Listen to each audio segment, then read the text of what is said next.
اور کچھ لوگ چونکہ کنارے پر ہی گرے تو ان کو تو جلدی سے کھینچ لیا گیا. باقی جو آگے تک چلے گئے اور پھر وہ پانی کے بہاؤ کی وجہ سے بہت دور چلے گئے تو وہ پھر موت ان کو موت اچھا، مل آپ گئی نے کہا یہ اور ان رات کی کا لاشیں ٹائم تھا. نکالی. جو تصویریں ہم نے دیکھی اس دن، جس دن واقعہ ہوا، بیچارے خواتین مرد ایک دوسرے کو ہاتھوں سے پکڑ کے وہ پانی میں وہ کر رہے تھے، وہ کھینچ رہے تھے، وہ تو دن کا ٹائم لگ رہا تھا اگر میں غلط نہیں کہہ رہا. دیکھیں میں نے پہلے عرض کیا مغرب سے کوئی آدھا گھنٹے پہلے یہ واقعہ ہوا. اس وقت روشنی مناسب ہوتی ہے، سورج ڈوب رہا ہوتا ہے اور نہر کنارے. یہ مغرب سے کوئی آدھا گھنٹہ یا 35 منٹ پہلے یہ انسیڈنٹ ہوا ہے.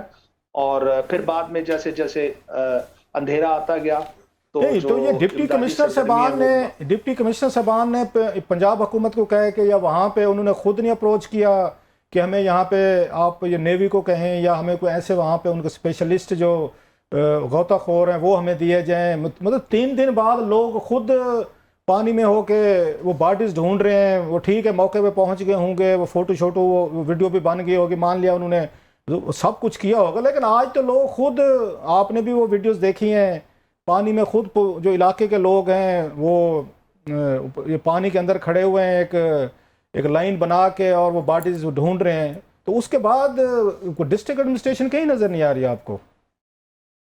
جی بالکل، اس میں انسانی ہمدردی کا یہ پہلو بھی سامنے آیا ہے کہ وہاں پر باقاعدہ مساجد میں اعلان کیا گیا کہ صبح فجر کے وقت جو لوگ غوطہ خور ہیں، جو تیرنا جانتے ہیں، وہ براہ کرم سب اکٹھے ہو جائیں، تاکہ جیسے وہ انسانی زنجیروں کی جو ایک لائن بنائی جاتی ہے وہ باقاعدہ انہوں نے بنائی.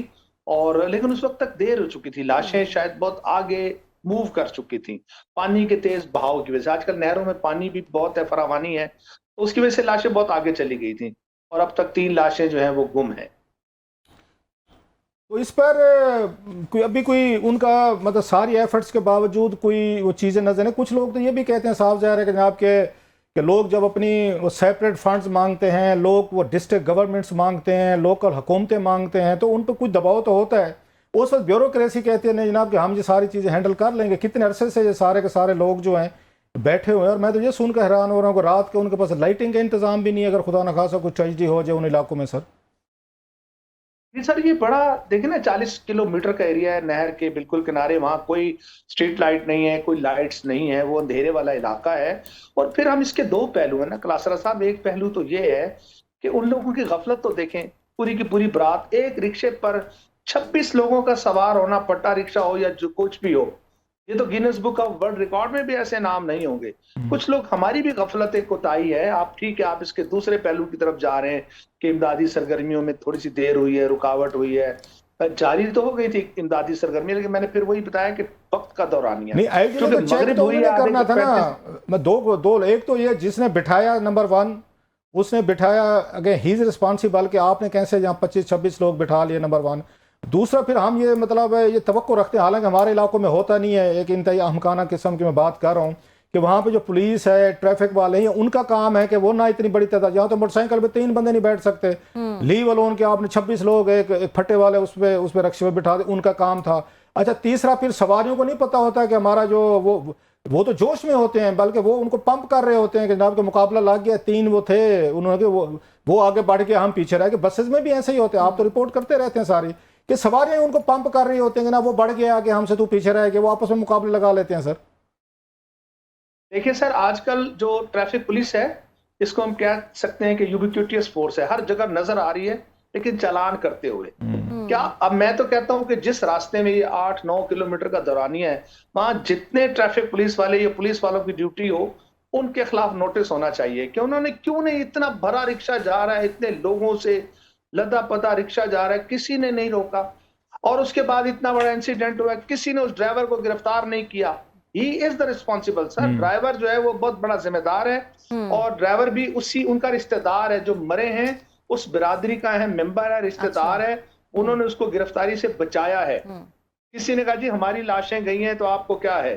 یہاں تک ہم نے بات سنی کہ اس ڈرائیور کی گرفتاری بہت ضروری تھی. یہ اسٹیٹ کا فرض ہے، اسٹیٹ کی ذمہ داریاں ہیں، لیکن انہوں نے چونکہ پریشر میں ہیں، ابھی تک لاشیں نہیں ڈھونڈ سکے، تو ضلع انتظامیہ اپنی جگہ پریشر میں ہے کہ ہم کوئی اور واقعہ نہ کھڑا کر لیں، کوئی ہمارے خلاف احتجاج نہ ہو جائے.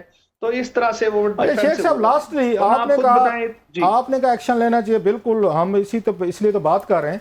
لیکن جب ہم نے دیکھا ٹریفک پولیس جو ہے اوورال بات کرتے ہیں شہروں میں یا کہاں پہ قصبوں میں، وہ تھوڑی سی ٹائٹ کرتی ہے، ایکشن لینا شروع کرتی ہے کہ سر پہ کوپ پہنے، ذرا ٹریفک سگنل کا خیال کریں، کچھ جرمانے کریں، سپیڈ نہ کریں، ون ویلنگ.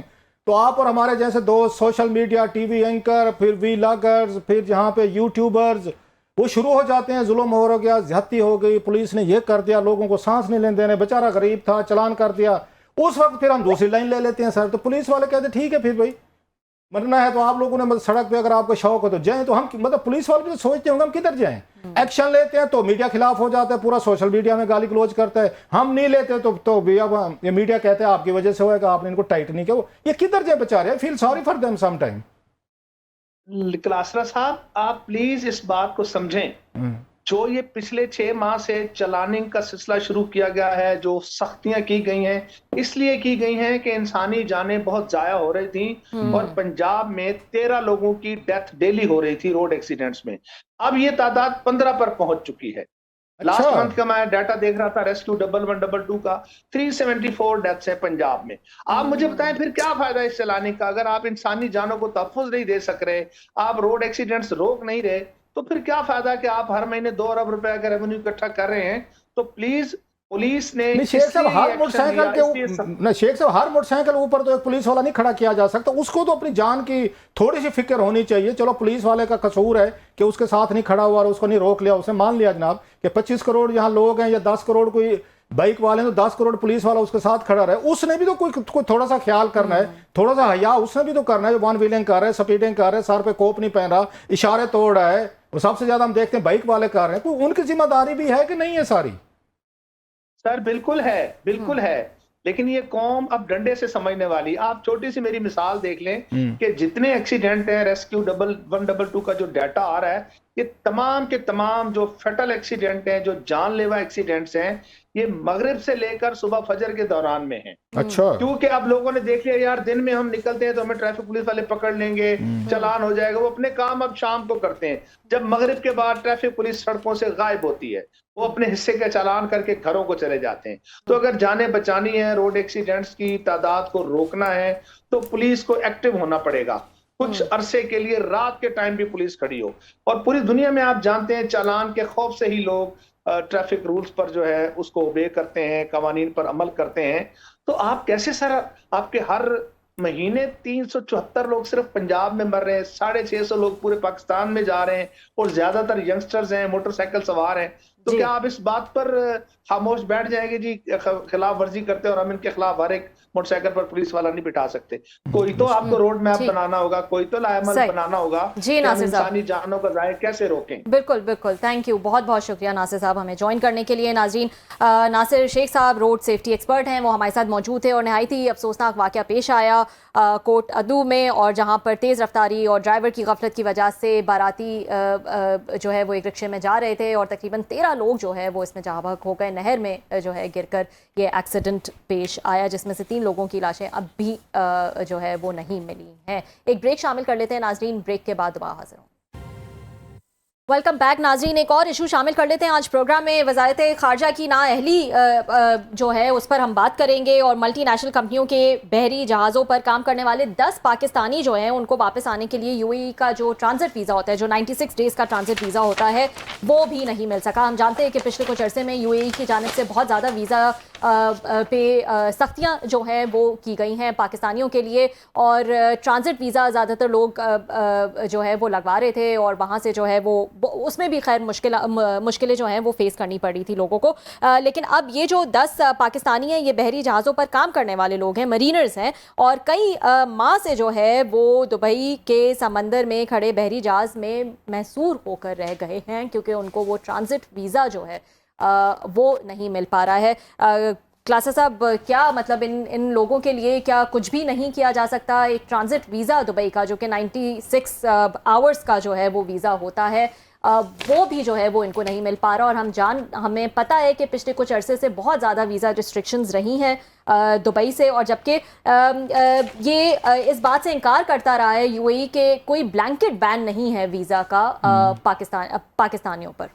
یہ بڑی ایک وہی والی بات، ہیومینٹیرین ایک کرائسس ہے جس کا پاکستان میں ابھی تک یہ خبر سامنے نہیں آئی. تو کچھ ہمارے ذرائع یہ بتا رہے ہیں کہ، اور یہ فیملیز بھی ہیں کہ پاکستانی ہیں اور بھی ہیں ممالک کے لوگ ہیں جو اس وقت وہاں پر وہ پھنسے ہوئے ہیں، اور انہوں نے ٹرانزٹ کرنی ہوتی ہے، ان کو 96 آورز کا وٹ ایور ویزا جو ہے دیا جاتا ہے تاکہ وہ وہاں سے آئیں اور ایئرپورٹ وغیرہ سے یوز کریں اور وہاں سے چلے جائیں. پھنسے ہوئے ہیں جہاں پہ جو ان کے جہاز ہیں یا بحری جہاز ہیں جہاں پہ ڈیوٹی دے رہے ہیں. اور بعض کیسز میں بتایا گیا ہے کہ 11 ماہ سے وہ جہاز پہ ہیں، وہاں سے ان کو مطلب نا اپنی فیملیز کو نہیں مل پا رہے، وہ ٹریول نہیں کر پا رہے. اب آپ ان کی مطلب ایک طرح کا قید ہی ہو گیا نا کہ آپ 11 مہینے ایک ہی جگہ پہ ہیں، موو ہی نہیں کر پا رہے.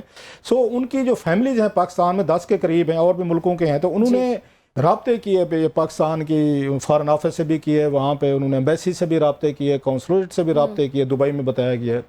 اور انہوں نے آگے ڈپلومیٹک چینلز بھی یوز کیے ہیں، وہاں پہ معاملہ آگے اٹھایا بھی گیا ہے ان کے ساتھ. اور یہ بات وہاں پہ ان کو بتائی گیا کہ جناب کہ یہ جو ہیں پاکستان والے، ان کو آپ ویزے دیں تاکہ یہاں سے یہ ٹریول کر سکیں. تو اب تک یہ خبر آ رہی ہے کہ دبئی اتھارٹی نے ان کو ویزے نہیں دیے. اور اٹس ویری مطلب اسٹرینج، حالانکہ دبئی بہت بڑا ملک ہے، بڑے اچھا ان کا ایک ریکارڈ بھی ہے، اینڈ ایک دنیا بھر میں کریڈیبلٹی بھی ہے. اب اس کے بعد ان کو نہ دینے کی وجہ نہیں بتائی گئی کہ یہ جو لوگ ہیں ان کو کیوں نہیں دیے جا رہے ان کو ویزے جو ہے. سو ان کی فیملیز آر ڈسٹرب، وہ رابطے کر رہے ہیں. کچھ نے مجھ سے بھی رابطہ کیا ہے کہ جناب کہ یہ ہمارا ایشو ہے اور اس کو اٹھایا جائے. کہ پھر میری کوئی ڈپلومیٹ سے بات ہوئی ہے جہاں اسلام آباد میں، وہ کہتے ہیں جی ہم نے کوششیں کر کے دیکھ لی ہیں. اچھا. اور کوئی اس کی ریزننگ نہیں بتائی جا رہی. اور یہ صرف ٹرانزٹ ویزا ہے، یہ تو 96 آورز کا ہوتا ہے، ویری شارٹ ویزا. اس میں کوئی وہاں جا کے رہ نہیں سکتا، کوئی بس نہیں سکتا دبئی میں. وہ ان کو صرف وہاں سے گزر کر جو ہے چلے، اور کچھ نہیں. آپ ان کو ساتھ اپنے کوئی 2 بندے لگا دیں، کس وقت کی ان کی فلائٹس ہیں، وہاں سے لیں ان کو، اور لینے کے بعد آپ ایئرپورٹ جا کے چھوڑ دیں تاکہ اپنے ملکوں میں آ سکیں. تو یہ ایک بڑا ایک کرائسس جو ہے نا وہاں پر یہ اس میں بنا ہوا ہے. اور وہ جو بتا رہے ہیں کہ ان کا یہ ملٹیپل ویسلز ہیں جو پورے یو اے کے اس میں کورٹس میں ہیں، اور جو کریو ممبر جو ہیں اس وقت وہ کہتے ہیں جناب یہ ان کی پورٹ راشد ہے دبئی کی، یہ وہاں پہ یہ پھنسے ہوئے ہیں. پھر یو اے کے آف شور ہیں وہاں پہ جو شارجہ کے قریب ہے. پھر دبئی ان کا اینکریج جو ہے وہاں پہ ہیں. پھر اسی طرح کے اور بھی ہیں جہاں پہ نام آ رہے ہیں. کوئی 1 2 3 4 5 6 7 جگہ ہیں جہاں پہ ان کے یہ پاکستانی جو ہے نا وہاں پہ یہ پھنسے ہوئے ہیں، اور دیگر بھی ان کے ہیں. سو دے آر ریکویسٹنگ کہ حکومت پاکستان جو ہائیسٹ لیول پہ اس مسئلے کو اٹھائے. اور they are in a big mess. کہتے ہیں ان کی ایسی ٹیریبل سٹوریز ہیں، رابطے جب ان سے ہوئے ہیں. اب ان کے سائیکولوجیکل، ان کی ذہنی کیا حالت ہوگی کہ انسرٹینٹی میں بچوں سے نہیں مل سکتے، ٹریول نہیں کر سکتے، جا نہیں سکتے، لائف تھوڑی سوشلائز نہیں کر سکتے کہیں پہ بیٹھ کے. 24 گھنٹے وہی لوگ ہیں، وہی اکٹھے پھر رہے ہیں، وہی بیٹھے ہوئے ہیں. سو لیٹس سی 11 ماہ سے جو ہے وہ وہاں پہ پھنسے ہوئے ہیں. اور 96 آورز کا جو یہ ویزا ہوتا ہے دبئی کا ٹرانزٹ ویزا، وہ جو ہے وہ ان کو نہیں مل پا رہا ہے. اور جیسے کہ کلاسا صاحب نے بتایا کہ ایسا لگتا ہے کہ کوششیں بھی کی گئی ہیں بات کر کے کہ ان کو جو ہے وہ ان کے لیے کوئی ریلیف مل سکے جلد سے جلد تاکہ وہ اپنی فیملیز کو جو ہے وہ واپس آ سکیں. لیکن کوئی پروگریس جو ہے وہ اس پر نظر نہیں آئی ہے، اور کوئی ریزن بھی جو ہے وہ نہیں دیا گیا ہے کہ کیوں ان کو یہ ویزا نہیں دیا جا رہا ہے. ہم جانتے ہیں پچھلے کچھ عرصے میں بہت سخت ہو گئی ہیں یہ ویزا پالیسیز یو اے ای کی، لیکن ٹرانزٹ ویزا جو ہے وہ اسی لیے رکھا گیا ہے تاکہ اگر بہت ارجنسی ہے اور وہاں سے تھرو جانا ہے تو وہ ٹرانزٹ ویزا جو ہے وہ پرووائڈ کیا جا سکے. لیکن انفارچونیٹلی ان کو ٹرانزٹ ویزا بھی جو ہے وہ 10 پاکستانیوں کو نہیں دیا گیا ہے. ناظرین آج کے لیے اتنا ہی، پیر کو آپ سے پھر ملاقات.